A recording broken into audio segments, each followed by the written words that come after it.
Assalamualaikum warahmatullahi wabarakatuh.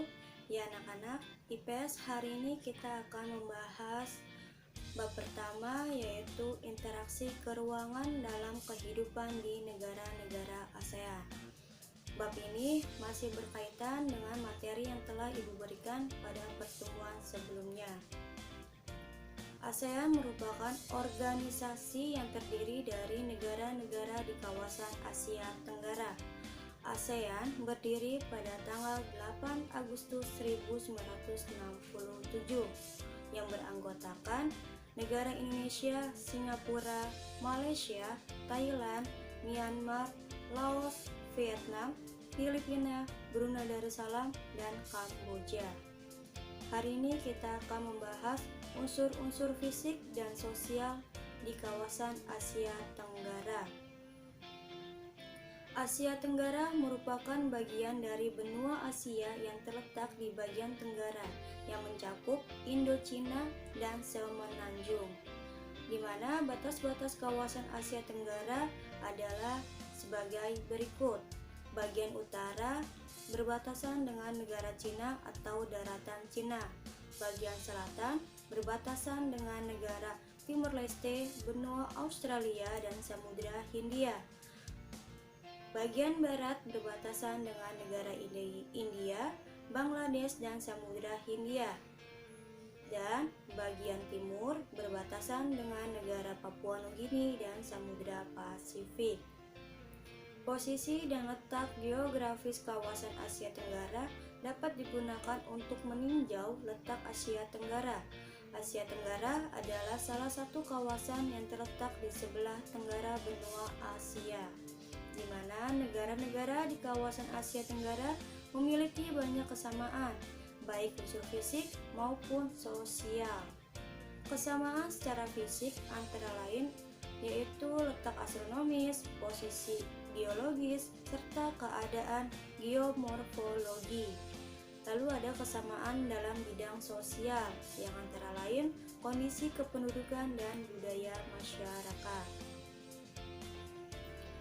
Lalu di sini kita akan membahas tentang alam di kawasan Asia Tenggara, di mana luas wilayah Asia Tenggara kurang lebih 4,5 juta kilometer persegi, terdiri dari atas pulau-pulau dan bagian daratan benua Asia. Asia Tenggara merupakan wilayah pertemuan gugusan pegunungan muda Mediterania dan Sirkum Pasifik. Kedua gugusan pegunungan itu bertemu di wilayah Indonesia bagian timur, tepatnya di Laut Banda, Maluku. Di dataran rendah banyak dijumpai aliran-aliran sungai-sungai besar, contohnya Sungai Mekong, di mana sungai ini panjangnya kurang lebih 4.000 km yang berhulu di wilayah Cina. Sungai ini pun melintasi beberapa negara di Asia Tenggara, yaitu Myanmar, Laos, Thailand, Kamboja, dan Vietnam. Bisa kalian lihat tampilan peta yang ada di dalam slide tersebut, di mana gambar peta tersebut adalah wilayah Asia Tenggara yang terbagi atas dua bagian utama, yaitu terdiri dari daratan berbentuk semenanjung, di mana semenanjung adalah tanjung yang besar.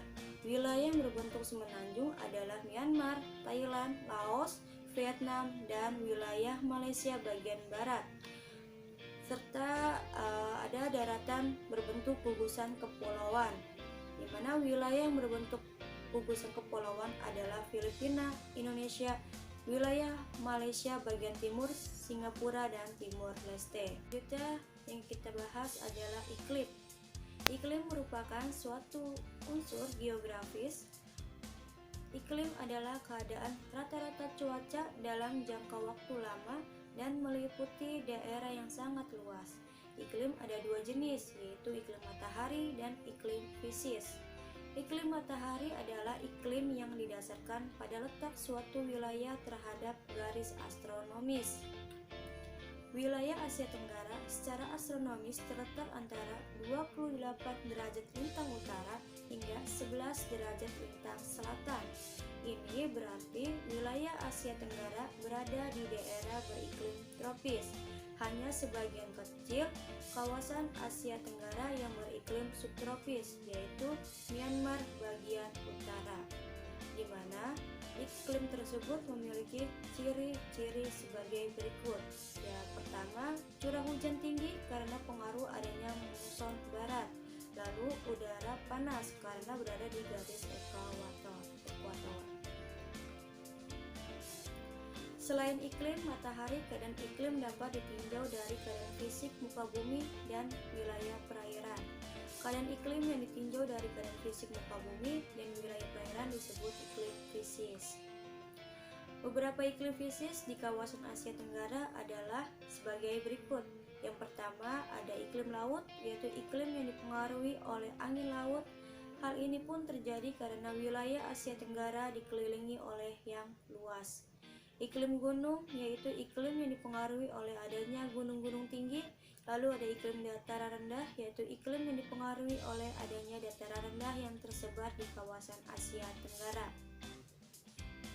Nah, itulah paparan mengenai kondisi fisik dari kawasan Asia Tenggara.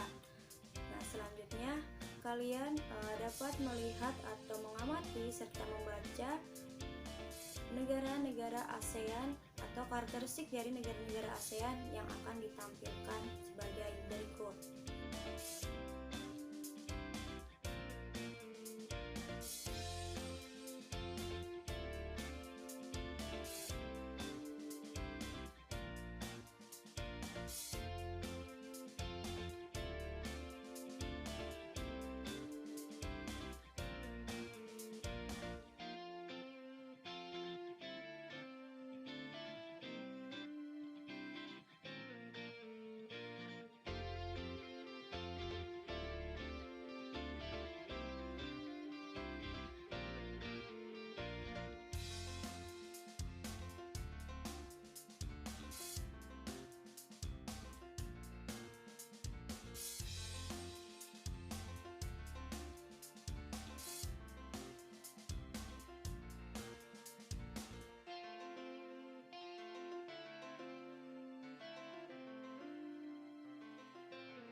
Baik anak-anak, materi kita sampai di sini. Jika ada yang ingin ditanyakan, bisa bertanya di grup WA. Berikut adalah tugas untuk kalian.